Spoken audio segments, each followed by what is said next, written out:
Okay, let's start. It's 1 o'clock. Good afternoon. And today we were going to talk a little bit different on today's subject. We are going to talk about the Yin-Yang school. And let me share my screen now. Hope you can see my screen. So you can see it. That's the schedule. Let's go over the schedule. I think today is the 8th section we are doing, and we're talking about Yin-Yang school. And then something to announce is I probably would take 2 weeks off on the first 2 weeks, April 9th, April 2nd, and April 9th off. Okay, I'm traveling. And then I think that's the time, after 10 section, take 2 weeks off. So I have a break to think about it, and everybody have a chance to join other group, see what's the difference. And I believe you guys will come back. So, that's my hope. So before my old schedule, I don't put the, what's that? The 荀子 and the 韩非子, okay, in this, according to this book, the Feng Youlan's writing, because I think I introduced these two schools before in last year. But when I read it, I find out that let's talk about 荀子 and 韩非子 again, because last year when I introduced 荀子 and 韩非子, first, not everybody joined last year's section, or secondary, if you join, you probably already forget. That's the time to renew and refresh your memory. And 荀子 and 韩非子, when I introduce these two philosophers, basics, I'm doing it based on compare with Thomas Hobbes, okay, and compare with Mencius, which talk about the human nature. But when I read 荀子 in Feng Youlan's writing, I find out he has much more overall view on this philosopher and his relation with Confucian teaching. So that's the reason I want to bring it back on the next week. And the week after, we are going to talk about 韩非子. Same thing, we talk about 韩非子, the Chinese legalism last year. Same reason, at that time I taught this, we introduced 韩非子together with the art of war and the 36 stratagems, and we do this one. So this time I'm going to go back to Feng Youlan's writing, which is more academic and with proper historical, with some historical background. So I will introduce these two. And then March 26th, Pin is going to continue on Zhuangzi's writing, the chapter second chapter, the equality of things. Since last week, a lot of people think, we probably should continue reading the Zhuangzi, which is important writing. And then if you haven't read the Nietzsche's writing on the spoke Zarathustra, I think, reading Zhuangzi would be, at least my experience, very similar to reading Nietzsche's Zarathustra, the spoke Zarathustra. I think that's very similar, at least to my point of view. You just have to substitute the Christian for Confucius, okay, Confucian's teaching. So that's the same style of writing, beautiful writing. So, and then I will take 2 weeks off, then we continue move forward to the history. So let's talk about today's subject. Based on Feng Youlan's writing, he called it the Yin-Yang school of the Chinese philosophy. So I think let's do a quick review, okay, for the people who probably not very familiar with we constantly talk about 100 school of thought. That's happened before the Han Dynasty, which is 280, 250 BC, before that. And I list the famous philosophers. I think I will assume most of people are familiar with this name so far, if you have been attend for a few sections. So I rank it not by the name, by the age, okay? So Laozi and Confucius consider the oldest, And then we have the Mozi, we already introduced, and the Yangzhu, which is individualism, or we call it early Taoism. And we have the Mencius, and we have the Zhuangzi, and the Xunzi and the Hanfeizi, which happen much later time. And then we are going to talk about for next 2 weeks. So that's the so-called 100 schools of thought. Okay, so that's the famous, if you have to list the top, how many? 8, okay, the top philosophers. I think if you do a survey, I believe all the Chinese speaking or people with Chinese culture or Eastern Asian, including Korean, Japan, probably will come with this name. You know, it's pretty accurate. So I assume we can cover off this one. And even we said 100 schools, but actually there's not really have 100. Nobody really counted. And then usually we call the 6 famous schools of thought. So what's 6? Okay, so we have Yin-Yang school. That's the only thing we haven't touched yet. But we already talked about Ru, which is Confucianism, okay, which included the philosopher of Confucius, Mencius, Xunzi, okay. And then Moism, that's Mozi, okay, talk about, I just have the reminder, that's the impartial love, general love, non-aggression war, that's Moism. Then we have the legalism, a school of name, okay, Gongsun Longzi, talk about why horse is not horse. And then we have the Taoism. So that's the 6 famous school. That's a general understanding in Chinese, ancient Chinese philosophy. So Yin-Yang school, we haven't talked about yet. So today I will put the discussion first, okay? Not because I want to discuss now. The reason is I want everybody put this question in your mind. So I will leave at this 10, 15 minutes to see how your response on these questions, because this also my own questions when I been running in my mind for a few years. That's why the question about the Yin-Yang school. So first, what's the best name to call the Yin-Yang school? Okay, we call Yin-Yang because it's about Yin-Yang, but that's not really a Yin-Yang. A book talk about Yin-Yang. Okay, so what's the proper name? If you want to come with another name, what would be the proper name? So after this section, if I assume you understand the Yin-Yang school, and is there any similar school, okay, in Western or in Middle Eastern or any other culture is similar, you can make it a comparison. Okay, and do you consider this school, Yin-Yang school, consider as a school of thought, or it's a philosophy, it's just a mystical practice, or it's a superstition, or pseudoscience, or proto-science, or mathematics, whatever you want to think about this one. Okay, I would like to see how do you think about this, this kind of information. So final question would be, does it worth it to study these things, Yin-Yang and all this kind of mystical thing? Okay. Other than, I know people join, I believe people will enjoy today's section, but most likely is satisfy your curiosity, or you just want to understand another culture, another tradition. But does that make sense to spend more time to study, and why? And they do have a lot of people study. Okay, so I would like to have some answer. You think that's worth to spend some time to study this kind of thing? So that's the question I will ask at the end. So we will do it. So any comment? Okay, so let's start. Okay, so basics.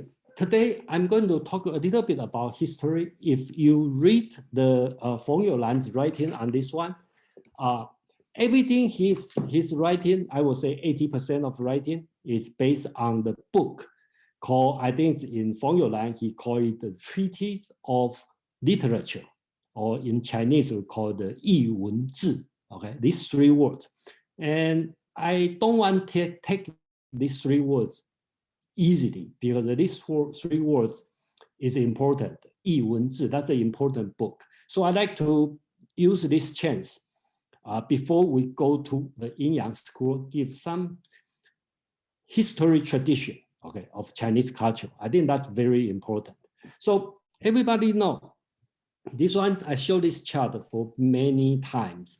Basics that show the history of Chinese, or you want to say the history of something happened in this land, in today's China. So the oldest usually we trace from the so-called Yellow Empire, okay? And we took all the day to the person you familiar, Mao Zedong, is about 5,000 years. So during this period of time, they all have orthodox historical record book, okay, keep the record on that. So each dynasty, okay, have its own history book, and the writer is not the person in that dynasty. Usually, after the dynasty being overthrown, the next succeeding dynasty, they have the people write previous dynasty's history. And this one being considered as orthodoxy, the orthodox history. Okay. So of course we can argue how accurate, how impartial of this history is that recorded right? That's another question. But traditionally, we have Chinese have this kind of history. So if you go back to philosophy reading, you will find out Chinese philosophy book is very little compared to Western. If you read Plato, Aristotle, you will find out that's humongous writing, but Chinese only have a few writing. But when you go to history, Chinese have a lot of writing about history. So after we finish the warring state, you will find out most of philosophy, we will find out in the history account. So that's what I want to mention. So from this one, I don't want to become this one become a history meetup, but just give a brief idea what's going on. So the first history book we call the Records of the Great Historian from Sima Qian. He kept record from Huangdi all the way to the warring state, Qin dynasty, and Han dynasty. Okay, the early Han dynasty. So that's the first history account record on the great historian. I think myself and Pin also mentioned this book many times because a lot of so-called 6 famous school is coming from this one, the Sima Qian and the Sima Yan, the son and the father, they write this book. And then after the warring state, Qin dynasty, they come with Han dynasty. Han dynasty, we can consider that the 2 sections because there's discontinue on that. So roughly about 200 BC to the 1st century, that's what we call the Western Han, okay? Then after the 1st century to about 280, that's what we call it the later Han. So there's the 2 Han, okay, about 400 years, the first 200 and the second 200. And after that, they have about 50, 60 years of a so-called the 3 kingdoms. Okay, so that's the brief history to about the second, third century, okay, of history. So today we are focused on the book called Book of Han, okay, and of course later on they have a book of later Han. They have the record of the 3 kingdoms. Okay, so that's today we are going to talk about. So historically, we talk about have 24 histories. Okay, so I list here. So for each dynasty have one. So to the record of the 3 kingdoms. Today we are going to talk this one, the Book of Han. That's the Western Han. We talk about from 200 BC to about 10, the first. We can roughly consider the 1st century. Okay, the Jesus time. Okay. So that's today's book. So you might ask, here I didn't list all of them because the history got confused, got very more complicated because some dynasty you can see that's one, but sometimes like Song dynasty, actually they have the 3 kingdoms in China. Okay, so it's complex. And the Tang dynasty, before Tang dynasty, they have many kingdoms. So the history become complex. So I don't want to go through this one, and then so I skip this one.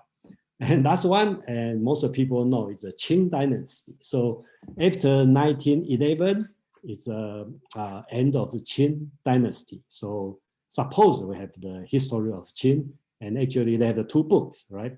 Because different government, China, the People's Republic of China, write one version, and the Republic of China, which is the before Taiwan's government, they write another version. So that's a two different versions. So I put a question mark here. So that's another thing, we want to talk about. So today we are focused on only a few sections of the Book of Han. Okay. So let me show how the tradition history book include in Chinese tradition.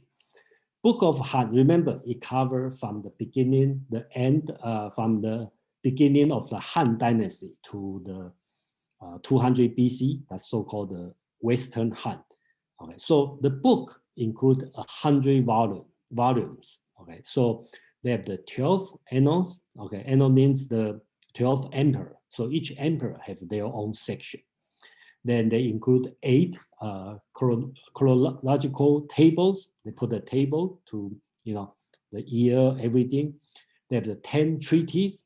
Okay, they include music, law, food, good, geometry, sacrifice, literature, everything. Okay, and the 70 biographies. So for all the family people, general, minister, okay, and the rich people, they all have their own biography. So for these 200 years, that the history write down about 100 volumes on this period of time.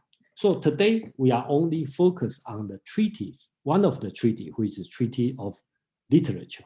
But we're not going to cover all of this one, because you can start to imagine how Chinese organize the history.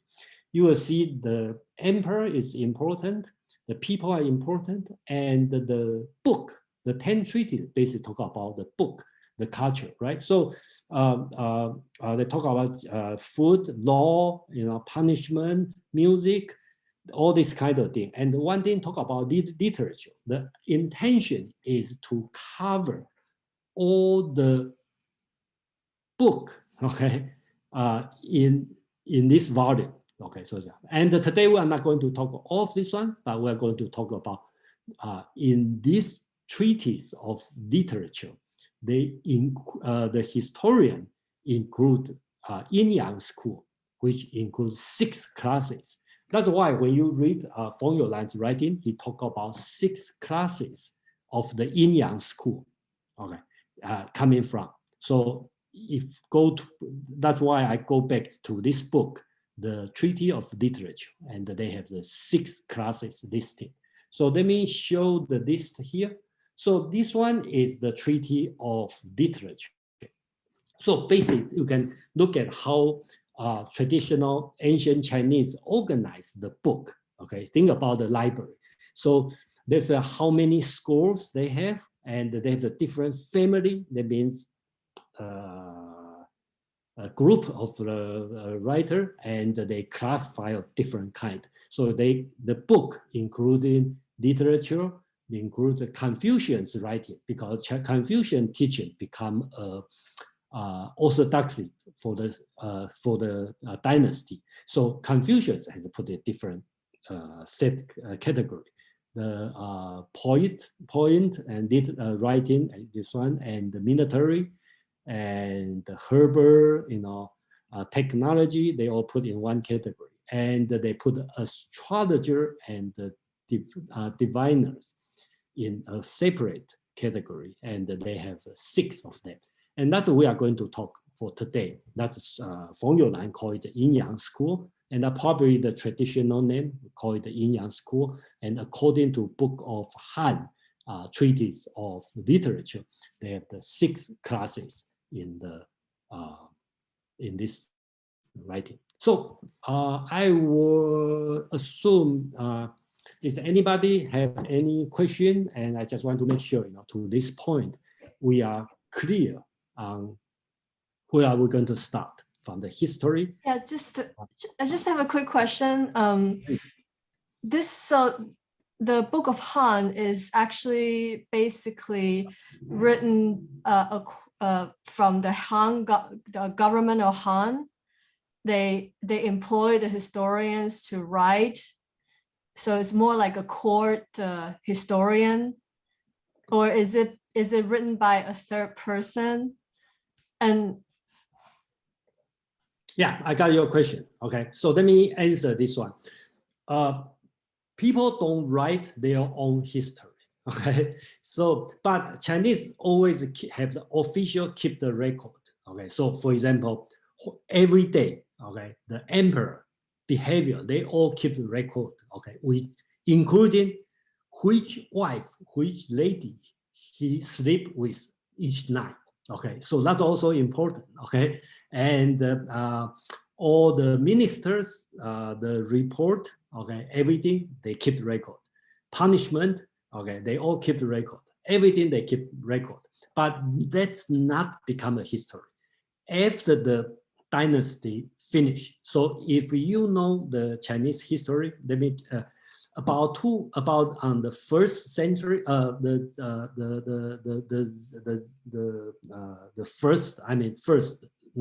first year of the Jesus time.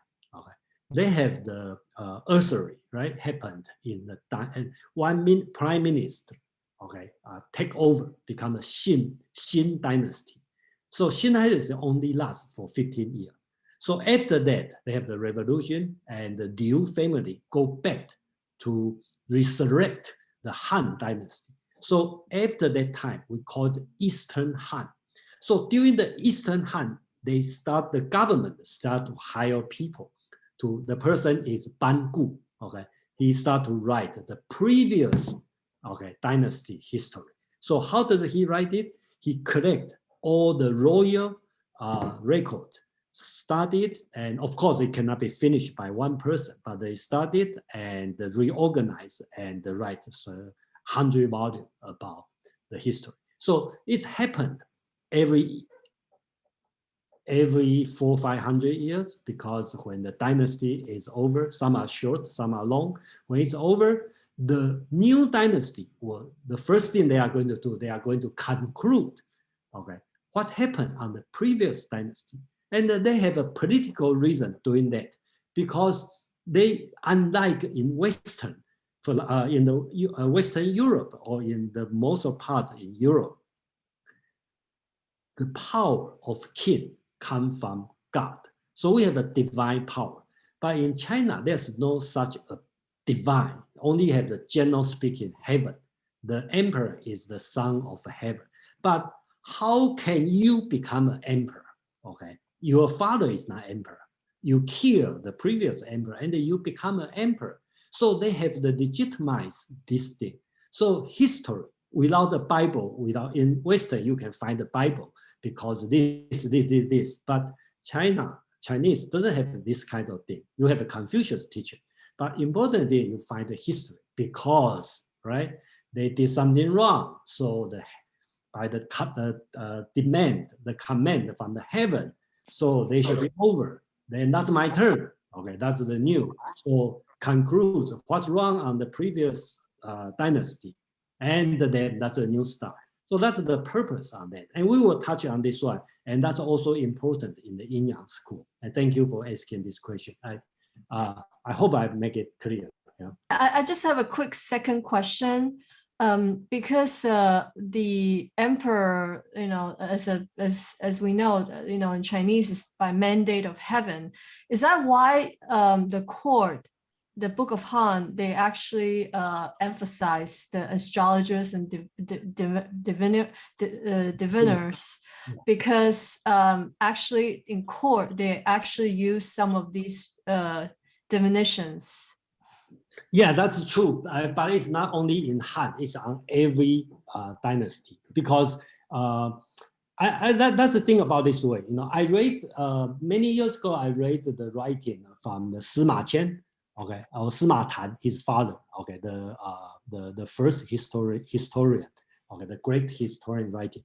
He talked about his job is his job is keep write down everything happen on earth and on the heaven. So everything happen on the star moving, you know, that's also important. So if you open the real book, the historian writing, you will find out, it say this year, okay, they have the earthquake in some place, okay, the emperor decide to do something, which general got killed, who got promoted, then all of a sudden you will see this star move to this direction and close to that one. So to the historian, they are the same thing, right? Because something happened on the east, something happened on the ocean, something happened on the heaven. So they all keep record. And eventually, people want to find out is later on become important, especially in Han Dynasty. Something happened in heaven. It's associated to something happened on the earth. So if you read the Romans of Three Kingdoms, you will see when they lay out the strategy, they also look at the star. Okay, so that's also important. Okay, in this way. In today we may say nonsense, but during that time they consider, you know, without knowing much gravity or everything, they think that's important, and that's also related to today's talking about Yin-Yang school. So any other question? I just want to make sure, you know, we are clear on where we start. Okay, so let's move on. So Feng Youlan lists 6 classes of, he called occult art. Okay, so I'm not sure. That's my first question I will ask, and you don't have to, you don't need to give me answer now, but probably later.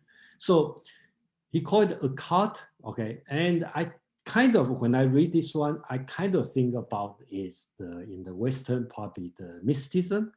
Okay, or sometimes we call Orphicism, okay, or sometimes I think it's very similar to Pythagoras, okay, because Pythagoras is not just mathematician, right? Because he also become a school of religion, Pythagoreanism.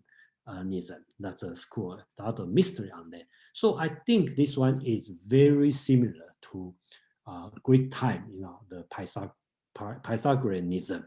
Okay, so that's just my personal feeling, but you know, of course, you know, you probably have a different idea. So I would like to know. So just quickly go through these 6 different schools. So first is astrology, and second one almanacs, and that's how Feng Youlan called it. I think it's more makes sense to call it a calendar science, because Chinese calendar is kind of complicated and, in my opinion, advanced. So, and the 5 element, that's the thing, probably most of people heard about this. I probably will spend some time.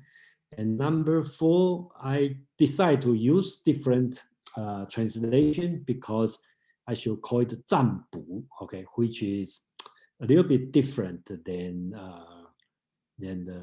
something definition happen in the other place. Basically use brass and the turquoise.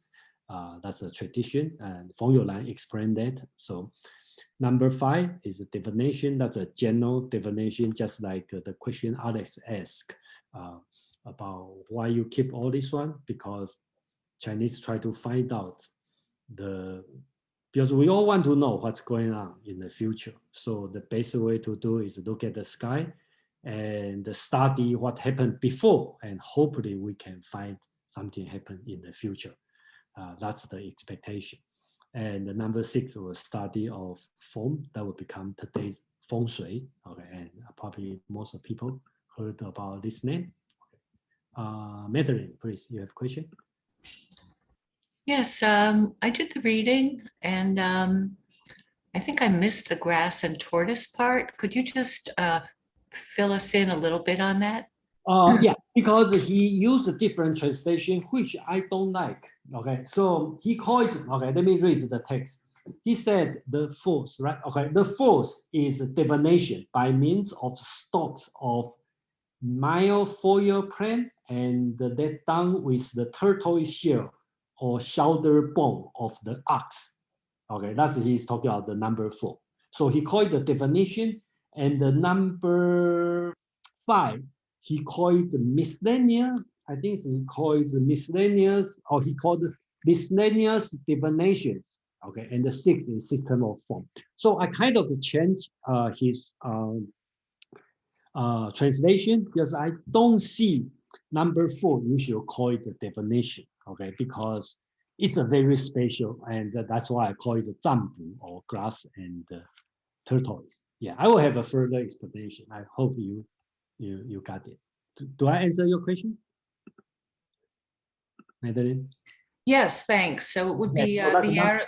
It would be the arrow sticks and the turtle plastrons. Okay, thank you. This is number 4, and then I will show you the reason, because I go back to the original text. So I think that's the proper way to call it. Yeah. So sorry for a little bit confused. I'm not 100% follow what Feng Youlan writing. Even I think he did a wonderful job. But I have my own opinion. That's why I go back to the Treaty of Literature, and then I start to quote the text, and then I think that probably better way to organize. So that's just the note. So any comment? Okay, so we are going to talk about these six schools, and then when we have time, I'm going to talk about Yi-Jing, because that's also part of that, the Book of Change. There's no way to cover too much on the Book of Change. I think I did last year, the one time, and we can do one more section on that if people are interested. But that's the plan on that. And just like to let you know how people study Yi-Jing, the Book of Change. Last week I attended to one of my friends, okay, asked me to join a Yi-Jing study. Okay, that's in San Jose area. Okay, of course I joined in Zoom. So I think the lecture, okay, lasts for 2 hours. They just, Yi-Jing had a 64 hexagram, and he just talked about one, and not finish, only just like 1/3 of that, and he said that's impossible to finish in one day. So you can see how big in some people's view, how big of this book. But it could be we can also finish in 10 minutes. So I just give you the idea of people with different expectation on the book. Hugh, please. Yeah, my question, I actually have the Book of Changes. Okay. Yeah, that I've been reading last week, and I just stumbled upon it at an old bookstore. I was in this old bookstore and I saw the Book of Changes, and I paid like $2 for it, but it's quite involved. It talks about the hexagrams and the broken lines representing yin and the unbroken lines representing yang, and things like that. Now what you talked about heaven, so heaven was just what, the galaxy? Is that how they looked at the heaven? They just looked at the area where the stars are, or okay, so, okay, so, thank you. So it wasn't like a person named God or Jesus, or it's more like the emperor was what, the son of heaven, so he would be in a sense like Jesus then, or something, right? No, okay. So let me answer this question. I'm sorry for some people. Probably I speak about heaven too lightly without a further explanation. Some people in the Dao De Jing reading probably has a better understanding. So so let's put it this way. Heaven is not God. So to answer your question, the Son of God is not Jesus. Okay, so that's number one answer. So heaven is sky. Just you look at the sky, but much more than sky. So you can look at as between God and the physical sky. That's between that. So they have the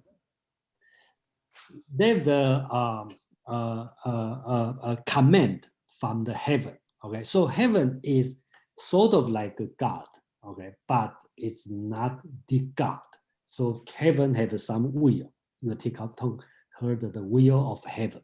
Okay, so it's not God's will. So that's the difference. So after a while, you probably will understand better. And I will welcome if somebody want to explain. Have you ever, do you know the writer called, there was a guy, I can't remember which university in the United States, but his name, I have both his books. His name is Richard Tarnas, and he writes a book called The Passion of the Western Mind. That was his first book that deals with the way the Westerners think, having a Greek philosophy, Roman philosophy coming down the pipe to Latin and then to English and so on. And then he writes a second book called Cosmos and the Psyche. And he proposes that when certain planets, the way they move, affects person's behavior or society's behavior. And when I was doing the reading in chapter 12, of which you designated for today's lecture, I noticed there was some similarities in that you know, the behavior of a society is based upon what happens in the stars and the way the planets kind of line up. Thank you, Hugh. I think you are right. Your feeling is right. That's the kind of feeling about heaven. And then I think last year someone suggested me to have a whole section talking about the heaven, because that's very different concept. And I remember she's from the Islamic background. So you can, that's how different when we talk about, when I lightly said heaven, okay, it's, I know in somebody's mind will think about God. Then some, just like you said, the Son of God, that must be Jesus, right? But I will answer is no. Okay, don't take it as Jesus. But I should tell you that sometimes, especially in the Christendom, in Christianity, and a lot of the missionaries that tried to infiltrate China, they tried to translate Shangdi. I think, I don't know if I'm pronouncing it right. Yeah, you are right. Shangdi, as the equivalent of Jesus. You see, they try to take a Asian or a Chinese philosophy or a Chinese understanding or word, and they want to make it into an equivalent. But now you're telling me it's not really the equivalent. You see that that's the thing about translation, right? Yeah, that's a big issue. I think we probably should not talk too much on this one. We just assume that's the it's not Jesus, okay? It's not. Yeah, I understand. I understand. I totally it's not understand. just that's a something, okay? More powerful than sky, less powerful than the God. Okay, that's pretty. That's right. That's and right. You mentioned the word 上帝, okay? That means upper emperor. Okay, so that's a new word created by Jesuit missionary. Okay, because they have to find the word for God. Okay, and they cannot lightly take the word as 神 because they have too many in China. Okay, so we have to create something. Okay, and this word has the trace on the Zhuangzi's writing. Basically, he called the creator. Okay, so which is similar to the Western sense of God. Okay, so I think we should, let's stop here, but just keep in mind. Yes, absolutely. Yeah. I thank you very much. Suggest me, instead of calling heaven, some people suggest me just call it Tian. Okay, that's the Chinese meaning of sky or heaven. So somebody suggest, so probably that's another way to avoid confusion. So that's another way to do it. So probably we just call it Tian, then we will know what I meant. Okay. Yes, so, thank you very much. Thank you very much. You're welcome. That's a good question, and I really need this kind of question because I don't want to mislead the people think about the heaven, the Chinese emperor or Jesus, you know, and the reincarnation. You know, I just say that's wrong. Okay, so first school we talk about astrology. Okay, so if you see the Chinese word here, that's I quote from the literature, the Treaty of Literature. So when we said 6 classes, remember we call classes. We are not talking about the different section or different division of this Yin-Yang school. They all interrelated. So we just roughly put in the 6 classes. It's not like, oh, I belong to this one. No, it's not like this. They all related. So you will see 5 elements, Yin and Yang, and the I Ching, they go all over the place. So that's the first thing I want to make sure, there's no misunderstanding here. So first we talk about astrology. So according to, that's my translation, astrology, okay, is to study the order of 28 constellation, okay, Chinese have 28 constellation, and the progression of 5 planets, okay. So the 5 planets is same as Greek, okay, they understand, but I think around the world, people understand the same way.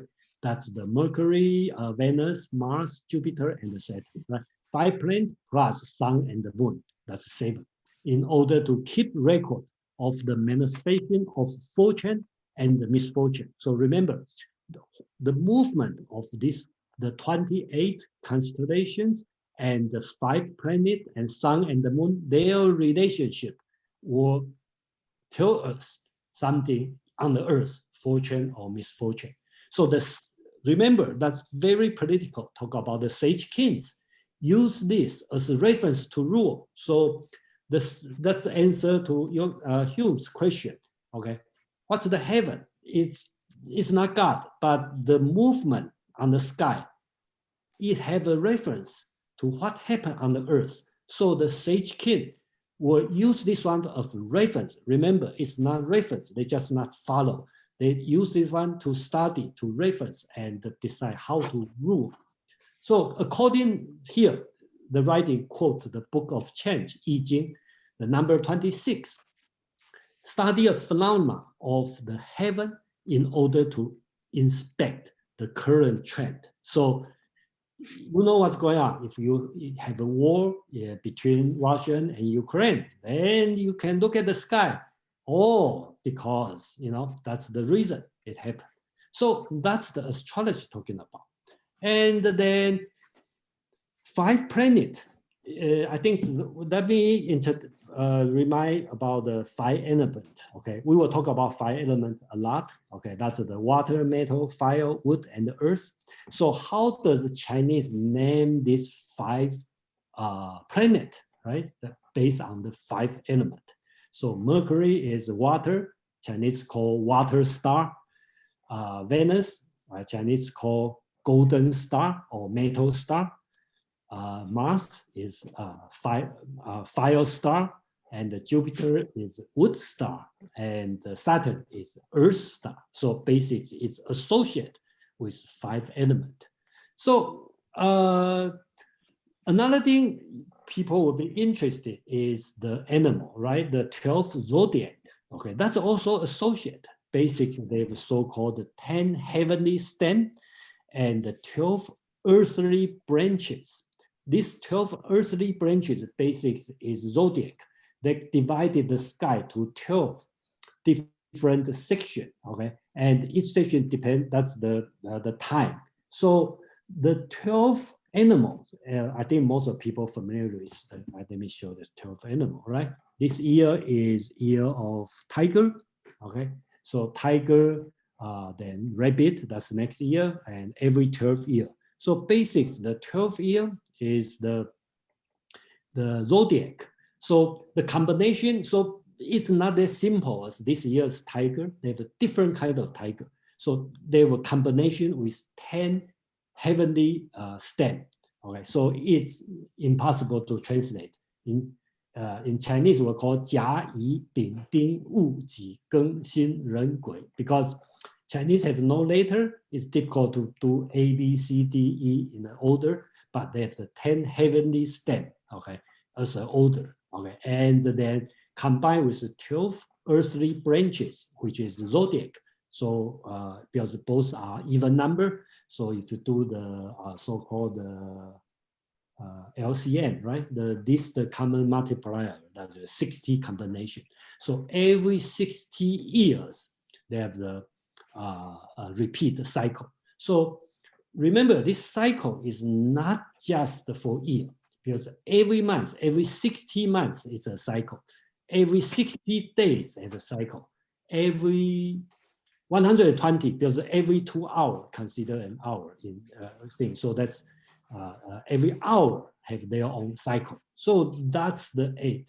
So so-called 8 words. Okay, so any moment it belongs to 8 words. Okay, so that's the so every, I think if you have a Chinese family and more traditional, you probably know when you were born, which year, which month, which time, and then you have which year, month, day, and the time, right? So you have your 8 words that would determine, or that's important to your lifetime fortune. So that's so-called 8 words. That's the important thing. So I should not go too much on that, but basically that's the thing. So any question, or I hope I make it clear on this part, and that match for what Feng Youlan's writing, if you read it, and then it also match for today's situation. Or one thing I forget to talk about, Japanese also follow the same tradition. If we call the Monday, Tuesday, Wednesday, Thursday, Friday, Saturday, and Sunday, in Chinese just call it the 1, 2, 3, 4, 5, 6, and the Sunday. Japanese, they based on the meaning of Monday, means moon. Tuesday, I don't know how Tuesday go to fire, but Japanese will call the fire day, and the Wednesday is a water day, Thursday is a wood day. I think it's because Thursday is related to Jupiter, I think it's in the Western, and the Friday is related to Venus. So in Japanese, for Kinyobi, okay, that means the day of metal, and the Saturday is Saturn, which is Earth. So we call the Toyobi. Okay, that means the day of Earth. That's the Japanese still follow the same tradition. Hugh, you have hands up. Yeah, I just have a simple question. So do you follow this tradition, or is it just, do you find that? What's tradition? There's many traditions. So Oh, sorry. What I meant is, do you see this as superstition, or is it something that you take seriously, or?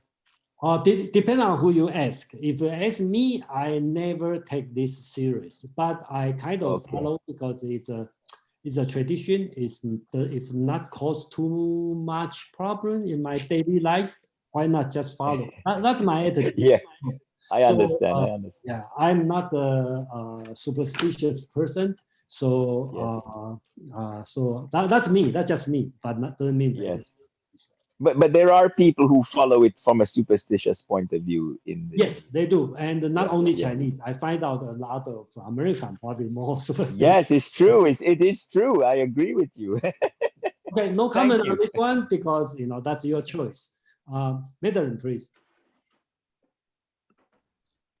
Yes, I thought I would just chip in with a couple of miscellaneous things. For those who are confused about the stem and the branch, okay, it helps to think of the world as an upside down tree or upside down plant. So the stem is coming from heaven and the branches are down here on earth. I believe that's the gist of it. As far as the calendar goes and the hours, they had 12 hours in the day, which was 2 of our hours, and each of their hours had a guardian, and they're so beautiful. I know the guardian, I think it was of the midnight hour. It's a rabbit with a sword, and it's so beautiful. The way they did things was they would carve something in bas-relief, and they would do rubbings of them, which was how you could make lots of reproductions of things before there was readily available printing or Xeroxing. So if you just look around online or in Wikipedia, something like Chinese Guardians of the Hours, you will see that each of these 2-hour units had its own god who was taking care of it. Yeah, thank you for this. And I just remind it one day it's every 60 cycle, right? So today's I think the midnight is a red. Okay, 紫, it should be red, I think. Okay, and then tomorrow will be different kind of red because based on the 10 heavenly stem. Okay, so there are two hand. So it go cycle. It can go on and on. So I will talk a little bit more on the second part on the calendar. Okay, so that's related to calendar. That's why I say it's all related. Okay. So let's move on to the second one, which is the calendar. Okay. So first, most of people know Chinese calendar is the lunar calendar, but which is not all correct because the Chinese calendar is lunar plus solar.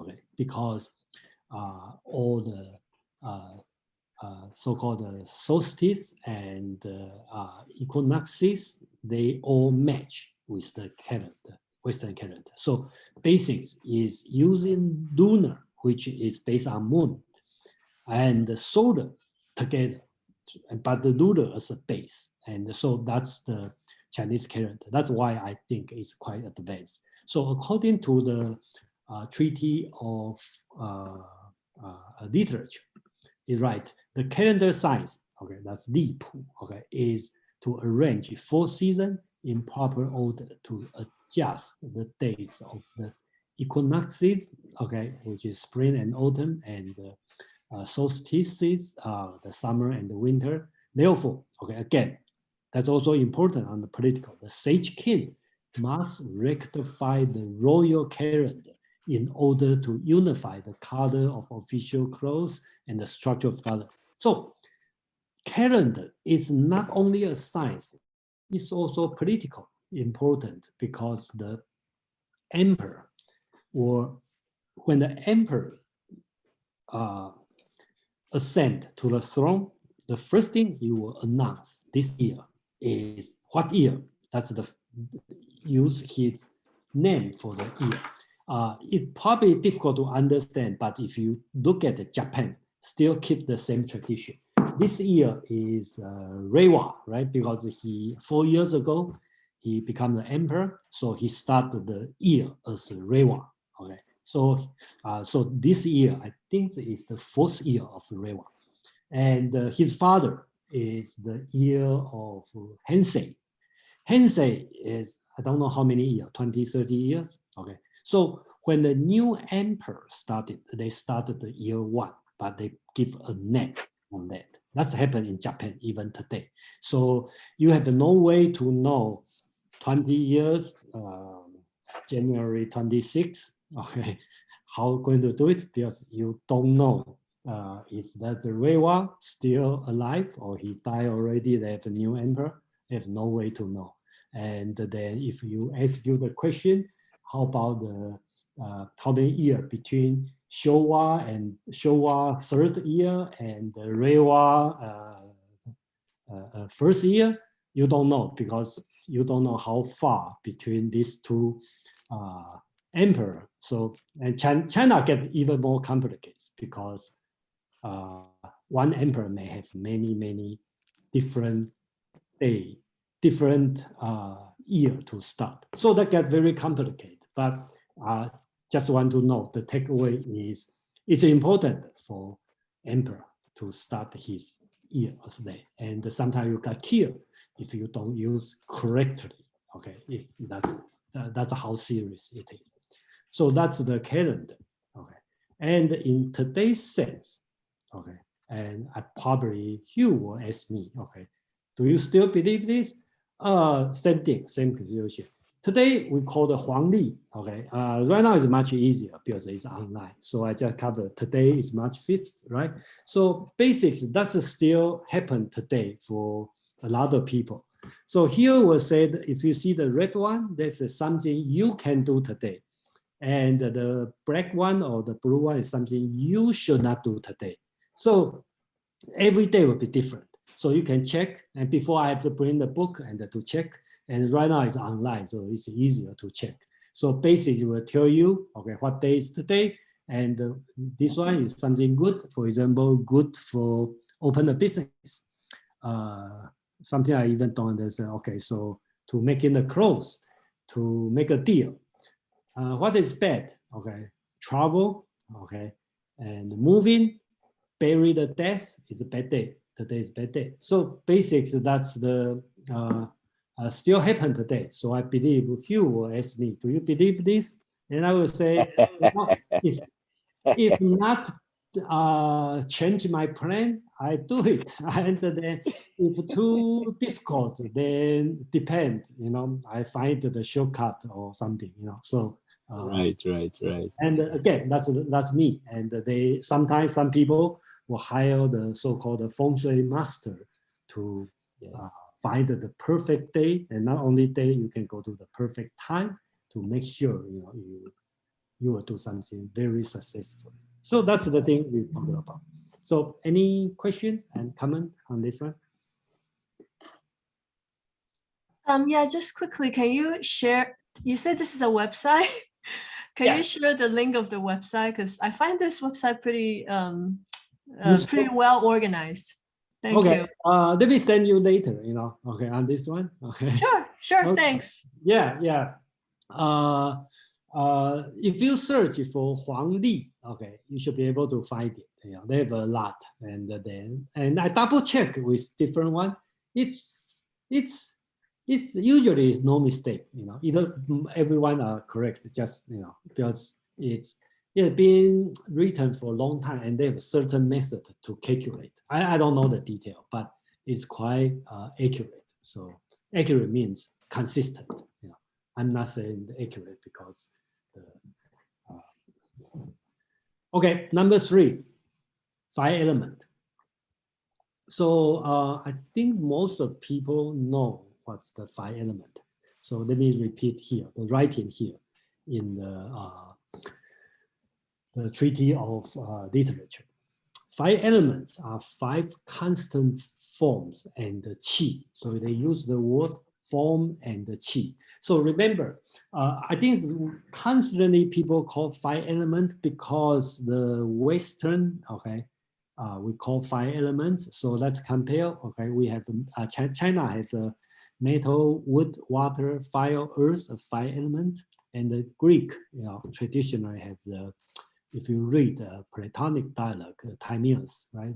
They talk about the earth, water, air, fire, and ether. Okay? And then they have the different triangle shape because Plato is based on geometry and arithmetic. So they have some idea how does that will change to each other. So for example, earth is a square, 6 cube, so it will not change to other things. But the water will change to air, to fire, that depends on the shape, right? And Indian also have a kind of same thing, the earth, water, air, fire, and the space, akasha. So that's the thing. And then that's why most of people call it 5 element, but actually 5 element may not be correct. According to Feng Youlan's writing, I think you probably should call it, since he talk about form and the qi, so qi will related to energy, so you probably will call it a 5 power, 5 virtue, 5 elements, and it's related to everything. Okay, we will see.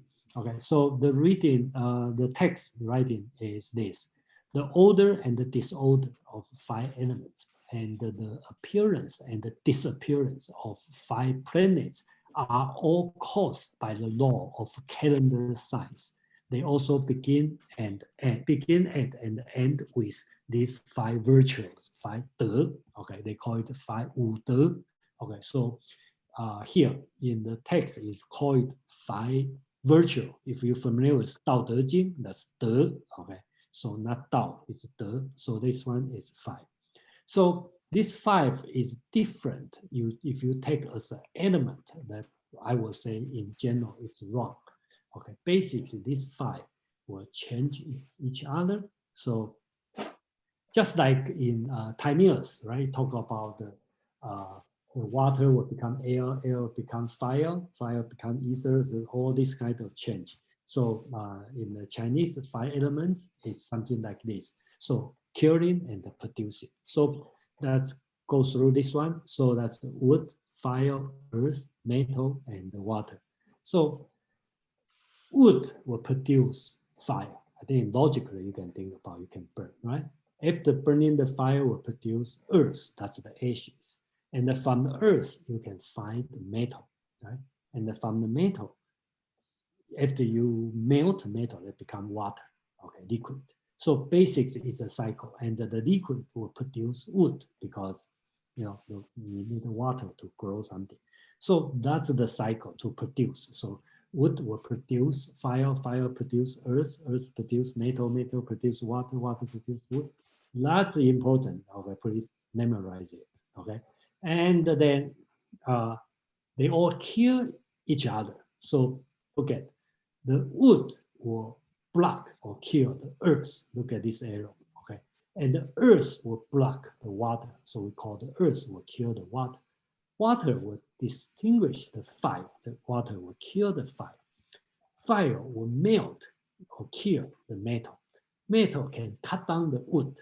Wood can block the earth. And that's the cycle again and again. So there's a 2 cycles. One is they can produce each other, and the one is will kill each other. So that's all 2 cycles are running.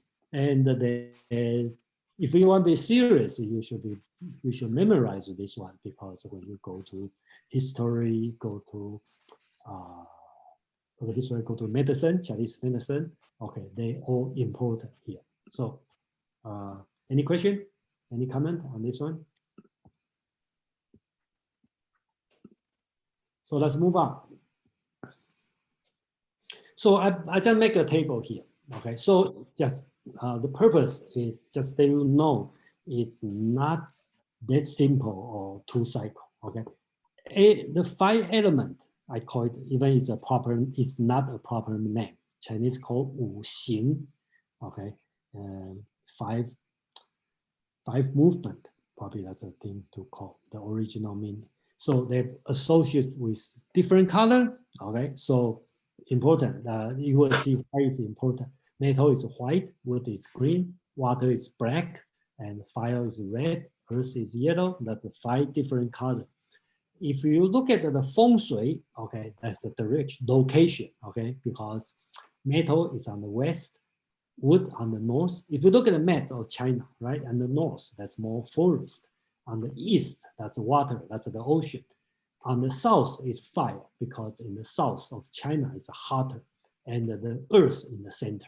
Okay, so that's the location if you talk about feng shui. It's also related to season, right? The matter is related to autumn, wood is spring, water is winter, fire is summer, and earth is midsummer. Okay. I don't know what's the logic, but that's the related to.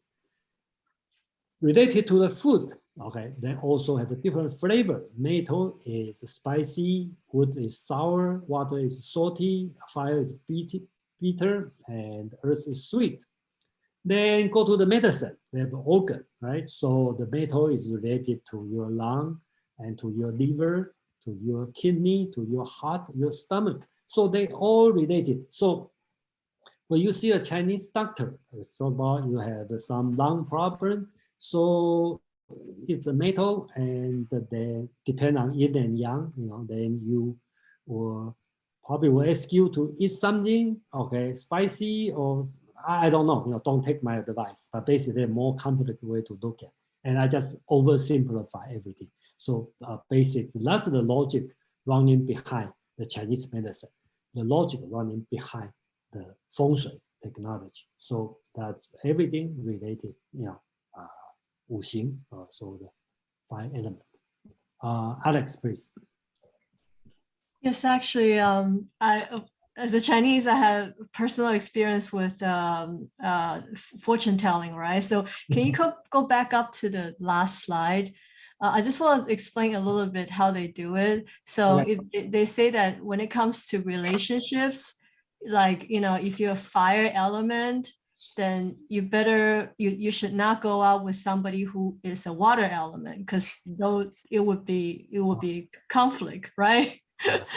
And also when it comes to career, can you go down to the next slide? So that's how Chinese people basically interpreted, this kind of, how they use it. So if you are a fire element, let's say you're born in the summertime or autumn, closer to autumn, then, you would be good that you wear the color red and south. And if you live facing the south, then you'll be good for your career, for your home. And especially with metal, then metal means, basically money. So you can go into business or banking. So that's kind of how they interpret this kind of into our real life. Yeah. Yeah, So thank you, Alex. And actually, probably more complex than this, because what Alex said about just one school, right? They have a different school. They probably tell you differently. Some use the 12 animal to say like, oh, you are rabbit, you should go with horse or something. I don't know what's the reason. So they have many things. They have this kind of logic behind. And then some people use the hexagram, okay, to do that. So there's many things, and there's no one school we call it correct, but basically there's many things about this. So thank you, Alex, for bringing the thing. But one thing I like to mention here, I don't know how many you read from the Feng Youlan's writing, which is actually very important in the history, if you know this one. So let me give you the so-called philosophy of history. Remember, we start from the yellow emperor, okay? So we consider, okay, remember the 5 elements. So the yellow emperor is earth, so which the color is yellow. After yellow emperor, they have, that's before the spring and autumn, they have built the spring autumn in the Zhou dynasty. So let's go through this one. Yellow emperor, later they have the Xia dynasty, then they have the Song dynasty, then they have the Zhou dynasty. Zhou dynasty is the time, Confucius time, spring and autumn and the warring state. Then they have the Qin dynasty, because remember they used the legalism to unite all the China, so become Qin dynasty. Then we have a Han dynasty. So let's use the first few as an example. So the philosophy of history go this way. The yellow emperor belong to earth. The earth, the virtue of earth. And so they wear yellow. Then when the Xia, okay, take over the yellow emperor, so remember the wood will block the earth, right? So they should go with wood. Wood will kill the earth. So the Xia, the color is green. Then after many years, 400 years, Song dynasty take over Xia. So what will take over wood? That's metal. So metal kill wood, right? So metal, the color is white. So they wear white as their official clothes. After that, the Zhou dynasty take over Song dynasty. So what will take over will kill the metal? That's fire. So fire will kill the metal. So Zhou dynasty use color red as their official color. Then the history goes this way because it gets more complicated, and then they have a warring state, 7 major states fight each other. Eventually, Qin dynasty unites China. So Qin is water, because water can kill the fire. So the Qin wear black. After 15 years rule of Qin, very short dynasty, Han take over Qin. So what can take over water? That's the earth. So the earth will kill water. So the Han will use the color yellow. So here is an argument in the scholar, okay, if you want to call it a scholar. They say, no, okay. Qin is very short, only 15 years. It doesn't count. It's just kind of the rebel during the big wave. So actually, we should think about this way, because Zhou, we are continue. We means Han, that is continue from Zhou, recover from Zhou. So the fire will produce earth. Okay, not because Earth kill water, because the fire produces, so we are yellow. So that's the way of teaching, going through on the philosophy of history. And this kind of philosophy, if you want to call it philosophy, it goes through for many years to, I think, to every dynasty have kind of this kind of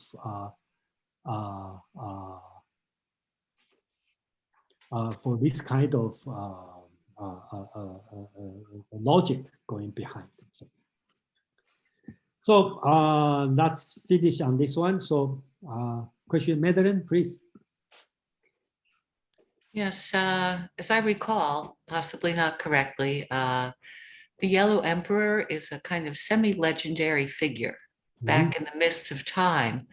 So now that you're showing this, I didn't really get that from the book, that it would be very important whether we are now completing the cycle and have come back to the Yellow Emperor, or whether the Yellow Emperor is yet to come, in a sense. Okay, so I think forget about whether or not they have really have a Yellow Emperor, but at least for 1,000 years, Chinese believe that's the Yellow Emperor, and all Chinese are from Yellow Emperor. So that's the number one. And that's the cycle, but it's not Yellow Emperor to come, kind of like a Christian idea for the second resurrection, not this kind of idea, but basically it's a cycle. So after Han, what's the after Han? That's the Jin, okay? The Jin would be the one take over Han. So they have a different, so this cycle goes through, and every dynasty, they have argued on this. So they will select the official color. The color will base on this kind of logic. So I think that's the thing we talk about. But it's not like Yellow Emperor will come. But of course, we can question whether or not they really have a Yellow Emperor or not. But I think in China they even have a place. So that's the Yellow Emperor lived for 120 years, and then he take the dragon and fly to the heaven. Okay, so that's why dragon become a symbol in Chinese culture, because the Yellow Emperor at the age of 120 years old and ride on the dragon and go to the heaven. So that's the legend. Yeah. So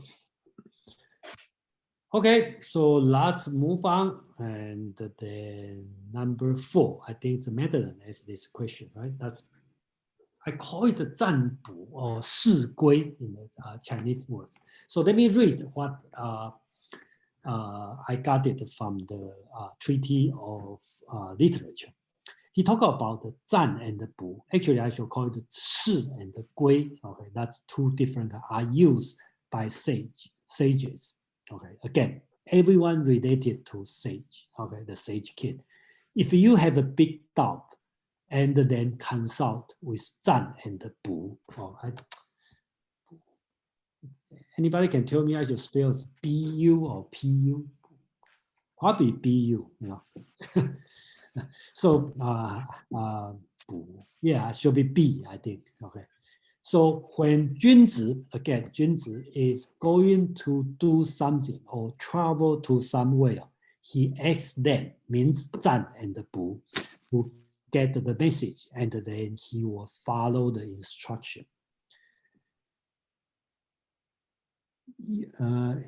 Misspell. Okay, you use 占 and the 卜 repeatedly. Use. Okay, if you use this one repeatedly, the spirit and the deities will not.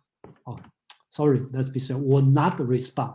So that sentence talk about if you constantly. So some people like, I'm going to travel to New York, then I like to 占卜 to see whether or not it's good to go. But I really want to go, but I say don't go. And I keep repeating, try different way until I got the thing I want. Then I say, no, it's not right. So basically, this one is talking about, I think Feng Youlan explained, 占 and the 卜 is a two different technique.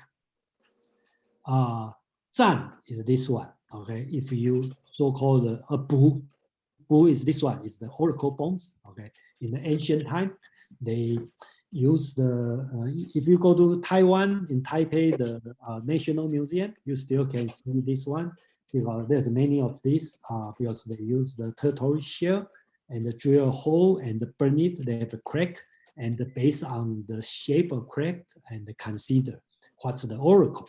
Same as the use ox bone to the shoulder bone, you know, to drill a hole and then burn it and see the crack on that. And then sometimes they start to write down the message on that. So that's so-called Bu, okay? That's one technique. And another thing called Zan. And Feng Youlan's explanations use kind of the stick, right? And the even number then become Yin and Yang, and this one. It's a little bit complicated, but today don't practice this one. If you go to Taiwan, any temple, most of the big temple, you will see this kind of thing. Okay, if you see this one, you just pick one. Okay, they have one of 64. I think 64. Usually 64 because match with 64 hexagram. So you just pick one of this one, I guess one, and they have the different box. You just find what's this one. Same as the calendar, you have a point, tell you some message, and then talk about, depending on what do you ask. You can ask, you know, whether or not I should change job. Should I break up my current girlfriend, or you know, should I relocate to New York or not? This kind of big decision. So you can ask, or you ask about you are going through surgery. Okay, it's good to have a surgery or just watch. So all this kind of thing you can ask, and you pick one of these, and that's from this tradition, and then you will find this message on this. And of course, this message it's not so obvious, not easy to understand, even you read the Chinese. So usually they have an expert sit there to explain to you, and it's free of charge, but they expect you to have a donation on that. So that's something still happen this one.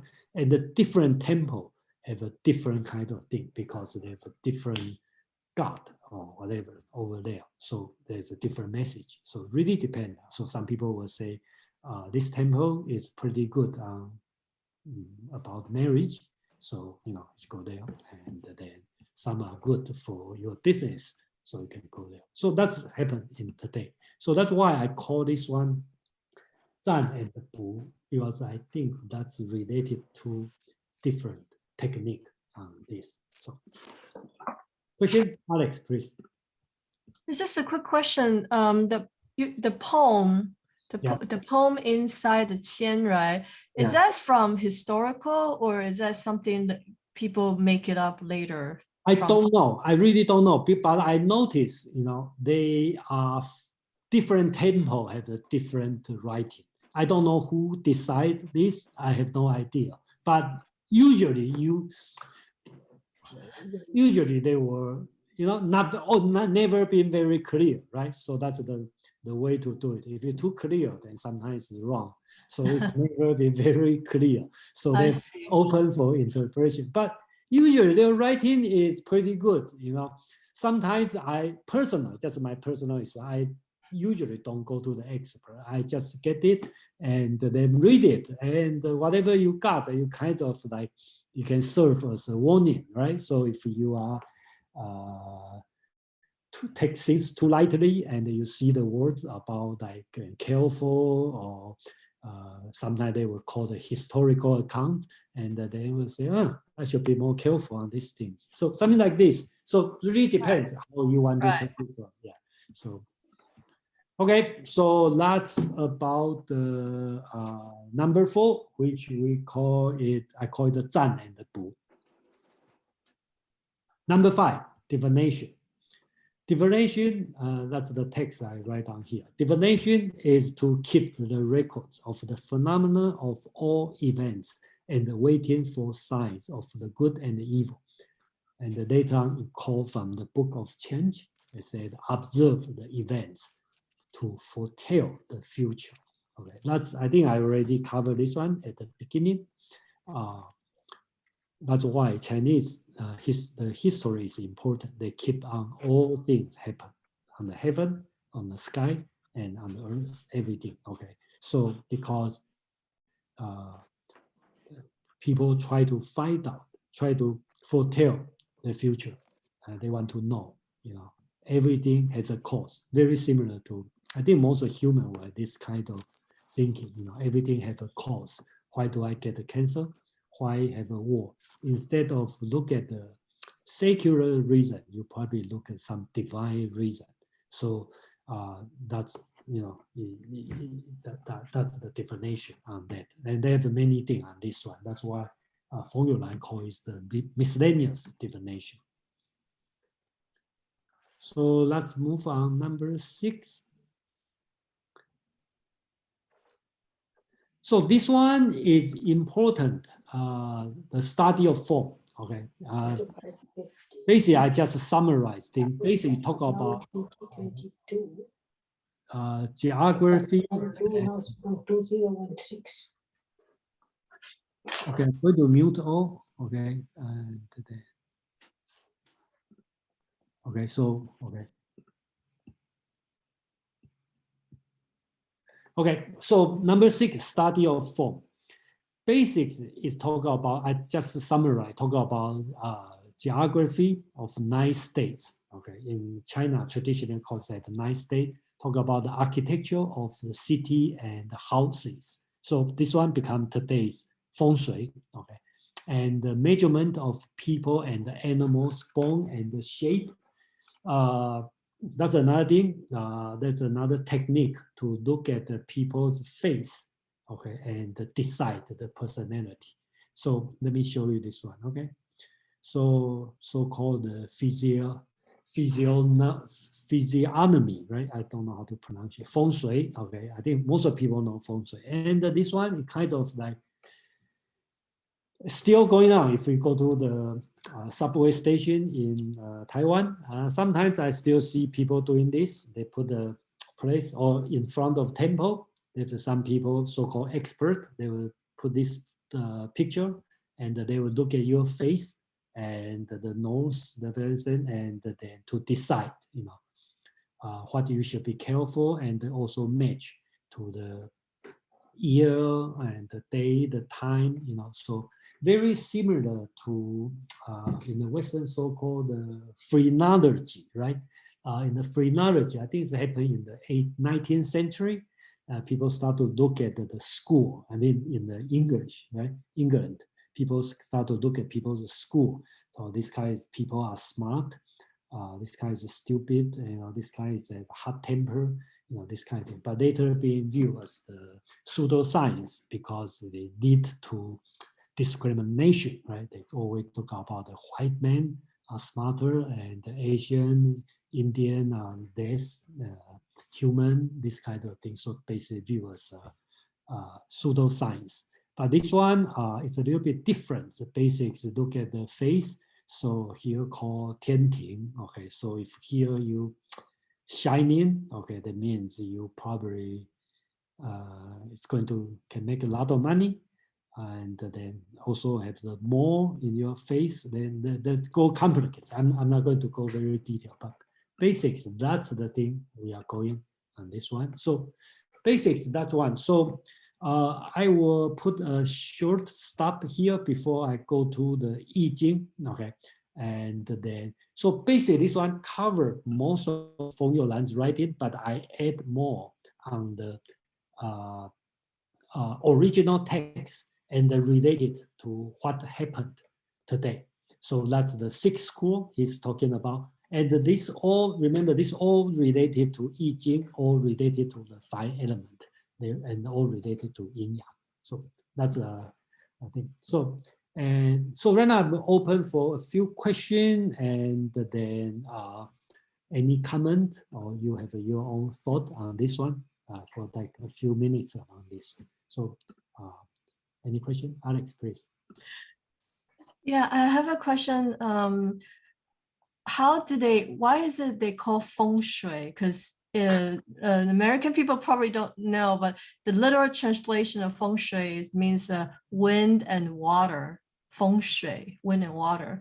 And my second question is, if I look at the diagram in the right, does that represent the compass of the feng shui master? They use like a special compass when they go into people's house. Yeah, they use a compass to do that. Yeah, I think right now it's a lot. I think some if you buy a house, right, when you enter the ESCO, you can subject to feng shui as a contingency. So I think right now get very popular, and sometimes I find out in America probably more popular at least in Taiwan. Probably not that popular. But put this way. Original meaning of feng shui, they have the ultimate goal is to achieve the harmony between human and the nature. That's why it's called the feng and the shui, okay, wind and the water. So they have the direction, all this kind of thing. Right. So because when we were talking about the other 5 astrology almanac, the 5 power, there was no mention of wind. Feng, wind. They mostly talk about earth, water, fire. But feng shui is I guess the first school that actually includes wind as an element. Okay, let's put it this way. Okay, we can go a little bit more on the probably that means I should go a little bit more before this one. Let's go to Yi, okay, for a while, okay. So I think I probably will answer your question here. So let's make a quick explanation here.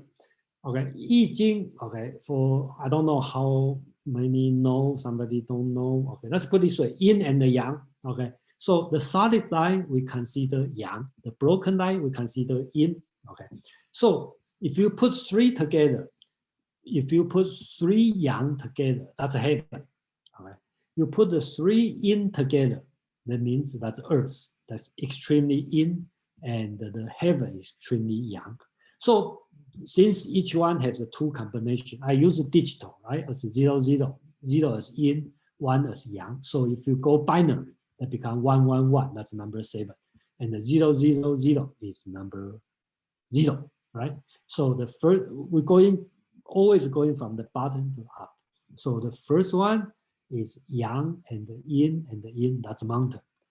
Yin, yang, yin, that's water. So what Alice talked about, the feng, which is wind, okay, it's this shape, okay, yang, yang, yin, okay. Oh, I'm sorry, somebody correct me. It's yin should space as Y-I-N. I write down as Y-I-N-G. So apologize for that. If you see the notes, just change to Y-I-N-G to Y-I-N, that's yin, okay. And the thunder, okay, fire, lake, and heaven. So with 8 different combinations, so we call trigram, because you put the 3 stick, and then you have the 8 different combinations for yin and the yang. So that's 8.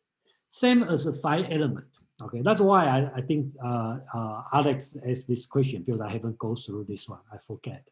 So in the feng shui, this one also play the role, right? So again, if you see 8 different 1, 2, 3, 4, 5, 6, 7, 8, 8, right? Different that heaven, earth, thunder, wind, water, fire, mountain, and lake.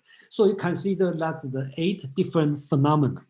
So there's a few things running together. One is the yin and yang, and the yin and yang become trigram, and later on become hexagram. Okay, I will talk about hexagram later. But that's one system. Another system is 5 element. Okay, the 5 element. So these 2 will merge together. But here we talk about the 8 nature phenomena. So Feng Youlan in his book, he also explained. I find out Feng Youlan probably not spend a lot of time to study Yi, so he make it only very beginning, okay, explanation. So basically, you can look at this one. You can go on and on, same as 5 element. You can consider this 8 as a family.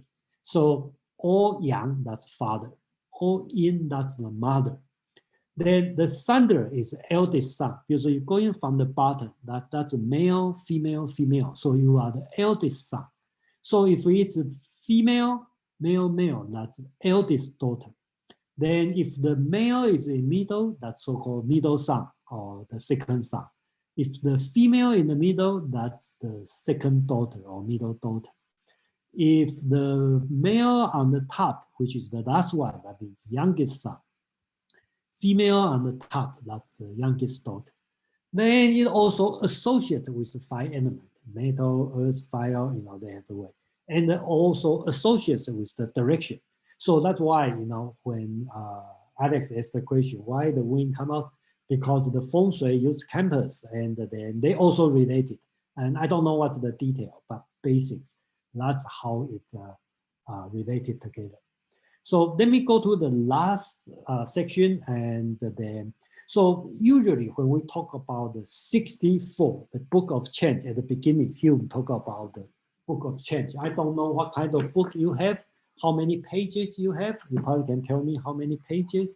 When you spend $2 to buy a book of change, I believe that's in English. So I just show you the Chinese version I have. I keep this one for over 40 years, and that's not very. Yeah, this is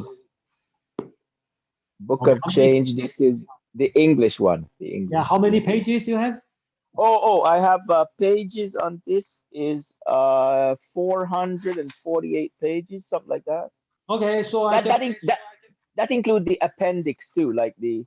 Yeah. So yeah. So it's not really a book. There's a lot of appendix on that, and a lot of Confucius teaching, and a lot of appendix. So it's a long story. I think I wrong. Yeah. I think you're talking without the appendix, right? Yeah. So basically, yeah.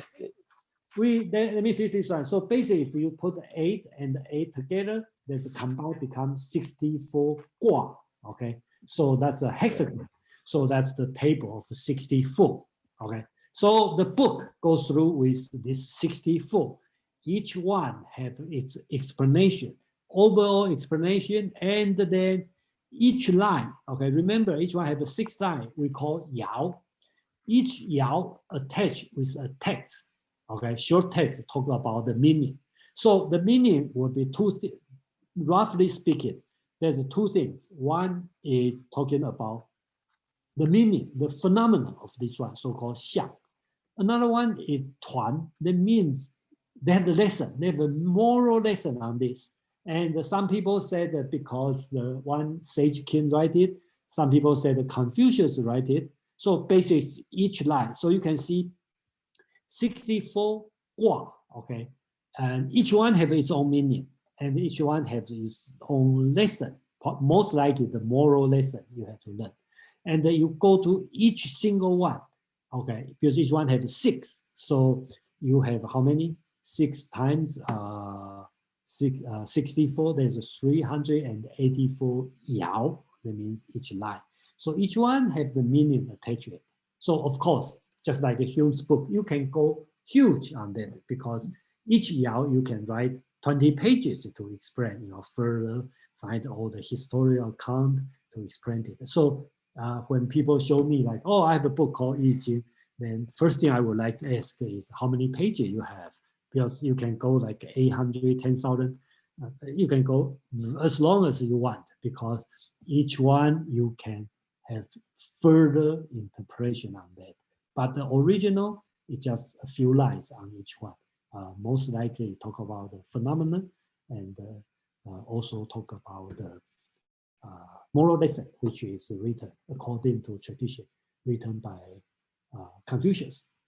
So I think that's a good time to stop here. We have 20 minutes left. So I will go back to discussion, and you have any question or something, your opinion, please. Alex, please. Yeah, actually, just a quick question. Out of the 6 definitions, do you know what is the historical background? Like, what comes first? Because I know I Ching is a very early book, right? Yeah. So would you say that I Ching actually came before? I think the turtle's definition probably came before the first, right? And then astronomy, almanac, and then I Ching. Where do you fit I Ching into the history? Okay, I think that I have no idea. Okay, because first I'm not a scholar on this area, and I do not believe. I believe they all come in the ancient time, but I can tell is like you say the tortoise, the oracle bone, they come in the very ancient time in the Song Dynasty. Okay, the oracle bone I showed that's in the Song and the Song Dynasty, which is very old. Okay, 3,500 years ago, which is equivalent to Moses. Okay, cross the Red Sea. Okay, so that's that old. And I Ching also very old. Confucius talk about I Ching, so that means Confucius write a comment on I Ching. So I Ching must happen much older. My understanding is I Ching is happening this way, because in the ancient time, I think I Ching is, that's just my opinion. I think I Ching is coming with the before the Chinese writing, because according to the historical account, ancient Chinese used the string to tie knot to show message. So I think it's pretty reasonable, right? If we don't have a language, I want to tell people, here's a mountain. We will have a common agreed, okay? Put the three string, let's say, put the string hanging on the tree, right? And one without a knot and two with knot. And I call this mountain. And if one with knot and no knot and a knot, I call it water. So with this one, it comes with 8 different. And then later on you find out 8 is not enough. Then you put a combination, becomes 64. And then after invent of writing, people start to, more civilized, get more comfortable. That's just my thought. So I think the Yin and Yang and the I Ching go, you can trace back for a long time. And the 5 element, I believe is much later, because I don't think that Confucius talk about this one, 5 element. Dao De Jing talk about Yin and Yang, but not talking about 5 element. So I believe 5 element probably much later, which probably happened in the later warring state or the early Han Dynasty. So people start talk about 5 element. But does they have the trace original something in the beginning? I'm not sure. So that's my answer to you, if you want to call it an answer. So we have Karen and Hugh. Karen, please. Yeah, I found this fascinating, but I also was intrigued by the questions you started out with about how much of this is tied to philosophy. And there were some interesting remarks in the chapter that I was quite sympathetic to, that there are, that the occult and science have the same roots, right? So do you think that out of any of these traditions, because there were so many great, what we would now call scientific, at least technological advances in Chinese history in terms of manipulating the environment, right? Canals, dams, there seemed to have been quite an explosion of what we would now call science and technology. Did any of it come out of the Yin-Yang school, or did they stay pretty separate? That's just my opinion. Please take this one, okay? Just my opinion. Before I really look down on these things, I think that's just a tradition, cultural thing, and they just studied for curiosity. Mm-hmm. But after I read Platonic dialogue, Timaeus, okay, talk about the 4 elements, how does it change, right? And I start to think about why I study this, and I really spend time to think about. Then I start to realize, I'm not going to learn how these 4 elements, I talk about the Plato's Greek 4 elements change. I'm thinking about is how Greek people try to explain things. How do they respond to things? So I start to realize they have a geometry, the perfect geometry, arithmetic going on their background. So Plato used this one as perfect ideal form to explain what happened outside the world. Same situation, when we look at the Bagua or the Book of Change or Five Elements, Chinese, at least in my, according to my knowledge, doesn't have the Greek or Egypt kind of geometry or arithmetic coming up during that time.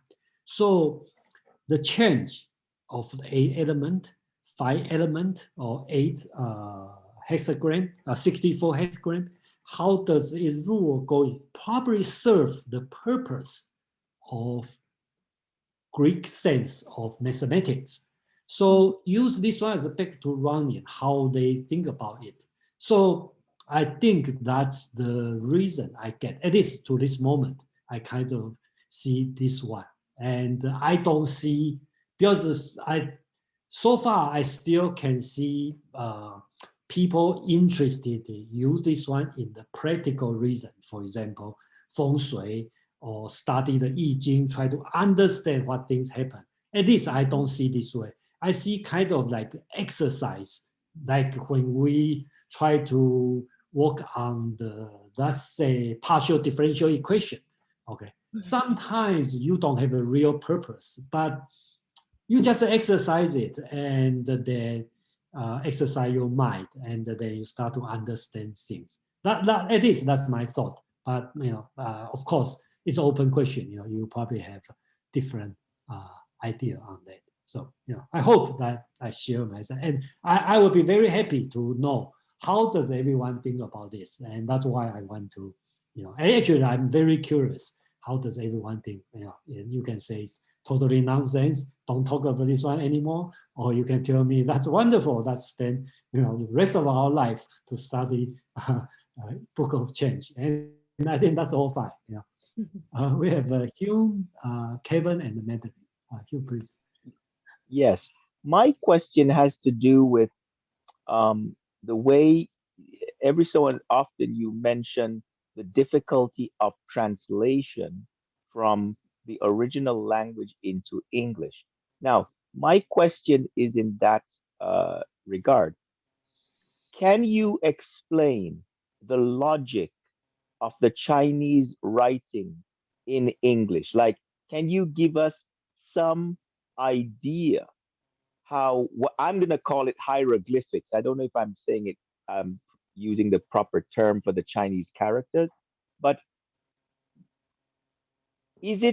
are you able to explain the Chinese characters, and then does it affect the logic of how Chinese people think as opposed to how, say, English people think? Okay.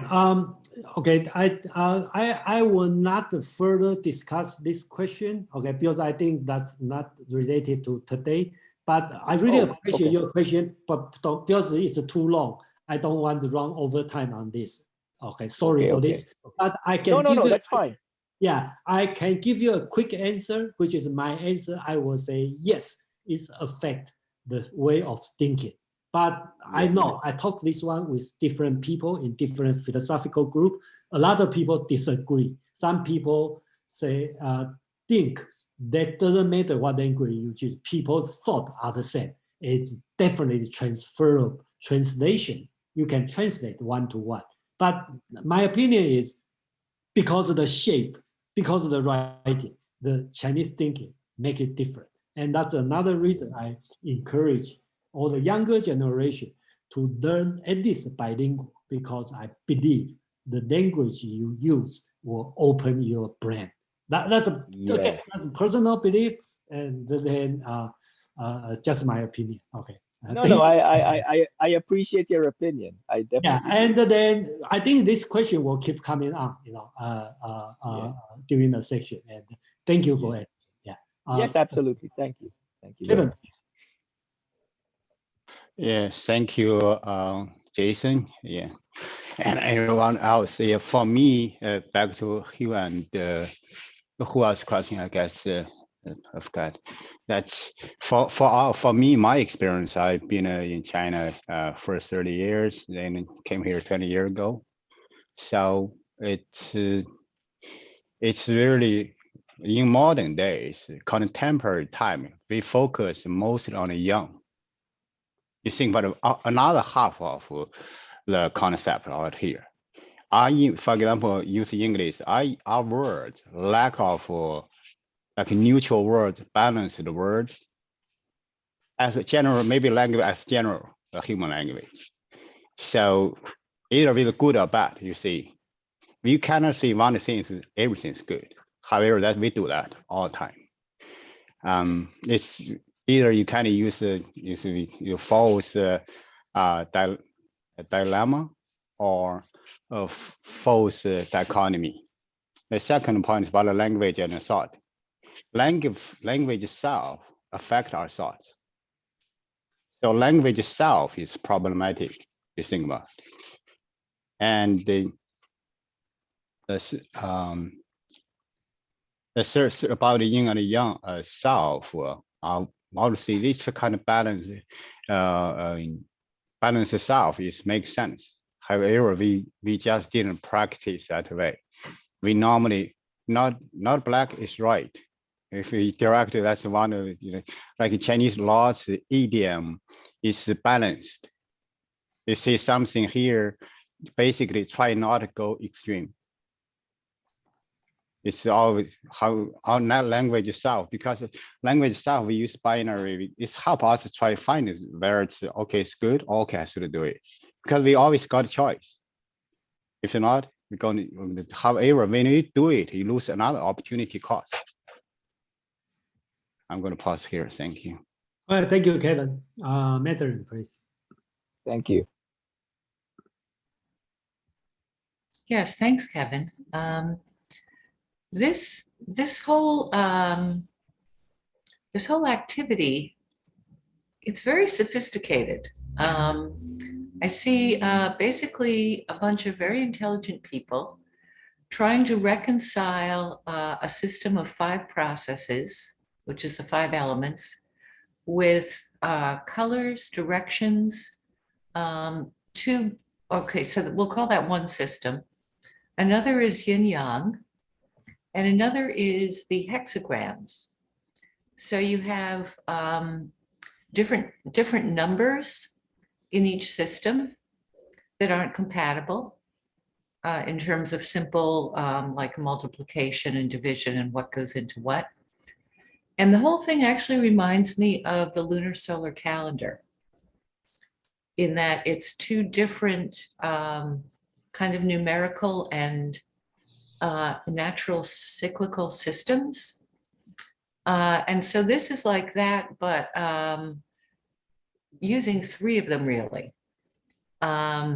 It's really interesting, and it's a very interesting attempt. Personally, I would probably die rather than do a differential equation for recreational purposes. But I can see your point, Jason. And it does actually remind me of alchemy, in that people are looking at the natural world and trying to figure out what's going on in terms of processes. So I guess I would put it in the proto-science category. Thanks. This has just been completely fascinating. I love this. So, Madeline, let me ask you one question. So, do you think this one is equivalent to Plato using math and the geometry? I think it's somewhat equivalent. As I recall from Plato, his ideas of math and the elements had to do with what the shapes of the atoms were for each different element. So they weren't really being used in this symbolic sense that we would think of them being used here. It does remind me of Plato, but I think it's better than Plato, really. Okay, it is better than Plato. Yeah. Okay, all right. I'm not sure. I personally, well, it's a different thing, but it's hard to compare. But I think, yeah, I think both have the difficulty part. Plato is too long. The writing is just too long. That's the difficult part. One thing I'd like to, before the end, one thing I forget to mention is Book of Change, Yi-Jing, we call Yi, right? I think that's important. I just want to make sure we all understand correctly. When we talk about Yi, Yi has three meanings. First, usually we translate as Yi-Jing means Book of Change. Okay, so Yi does have the meaning of change. But Yi has a second meaning, which is unchanging. Okay, so you may ask, why change and unchanging are the same word? Because you see the change, but the change is not random. So you can change, through the Book of Change, you can find the unchanging law behind it. So that's the second meaning of the Yi, the meaning of Yi. Then the third meaning of Yi is easy. So in Chinese word, Yi also means easy. Because through the unchanging law, you find the easy way to understand. So Yi has the third meaning called easy. So that's have the three meaning running behind. But the English translation only call it Book of Change. It only take the first meaning, but actually they have the three meaning behind it. Alex, please. Yeah, actually, according to what you say, the word "yi" it's has multiple meanings in Chinese, and it's not easy to translate into English. But I remember our last lecture on Zhuangzi. He said that the change is eternal, right? Yeah. Everything is constantly changing, so change is eternal, and therefore it goes both ways, right? And also change is easy because it could be influenced by so many outside factors, yourself or environment.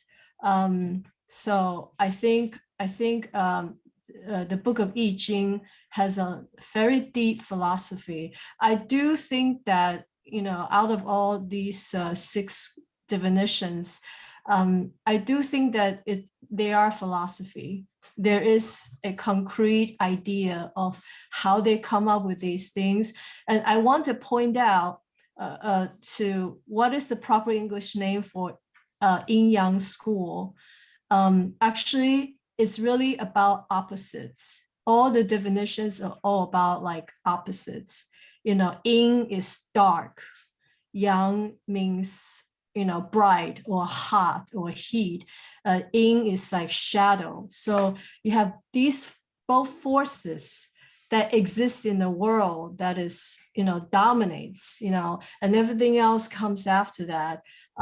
So I think there's a deep philosophical meaning behind it, even though people often use these philosophy into superstitions and mystical practices, but I do think they're very important philosophies, especially for the Chinese culture and the Chinese thinking. I know, Jason, you're a very scientific person. You're not superstitious, but then you also cannot escape the culture.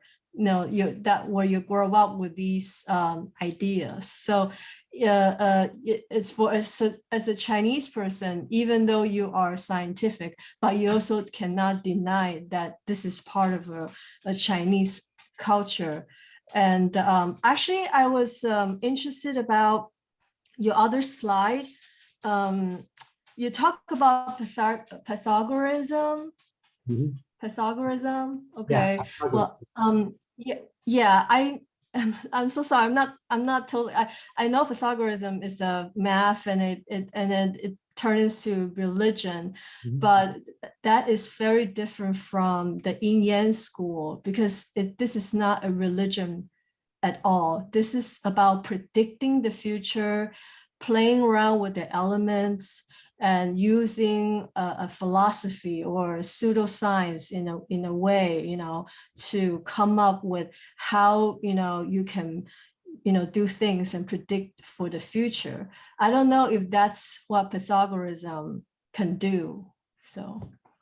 Yeah, I at this point I agree with you. That's why I need to open discussion on this, because it's a religion, Pythagoreanism. It's kind of religion group of thought, but I don't know much about this. That's the only thing I know, and that's why it's very wide. Just like I said, some people will say this one doesn't make any sense. You just look at, and some people will say, just like I joined a meetup, not a meetup, a lecture.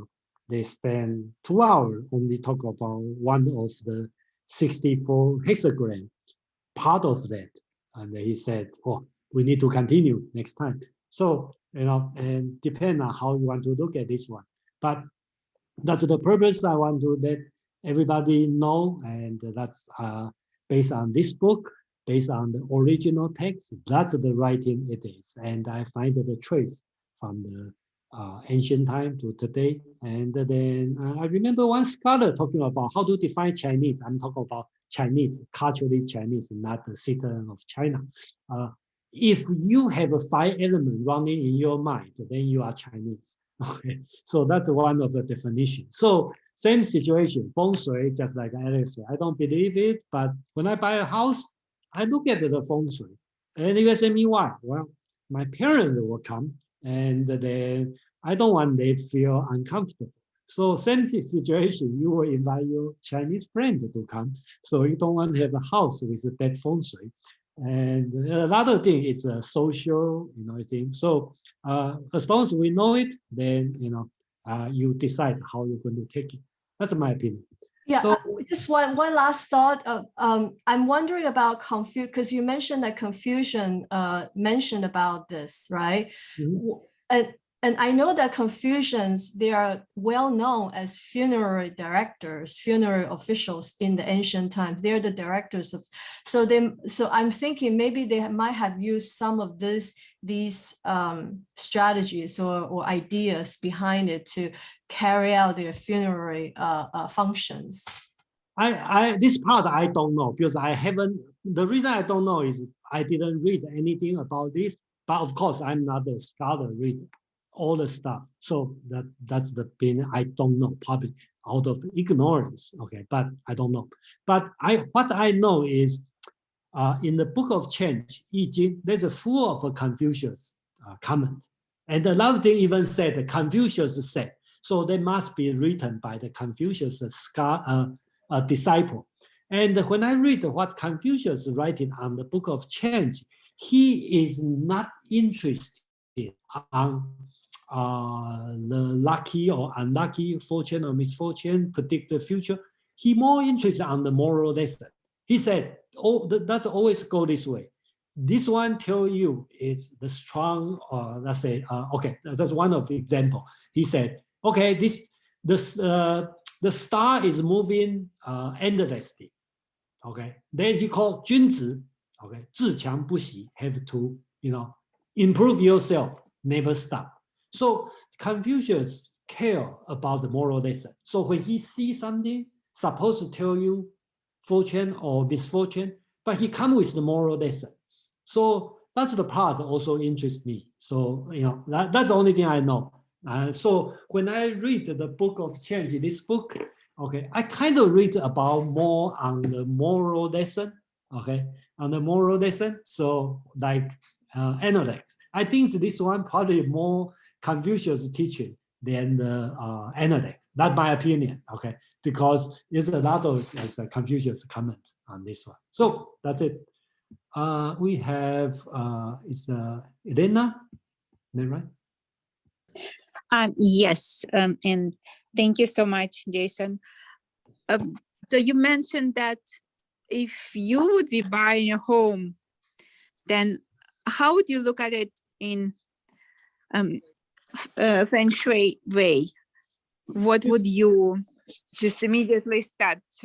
How do you assess it? Where do you put furniture? How do you immediately start looking where what's north or east, west, south? What would be the protocol you would go through? That's a personal question. Okay, so It's okay. It's fine. First, I'm not the person who believes this one, so actually I don't mind anything. But again, I'm not live alone. I have a parent, I have friends, I have a family member. They care or they may care, so I kind of have to respect. So my thing is, the more you know, the less choice you have.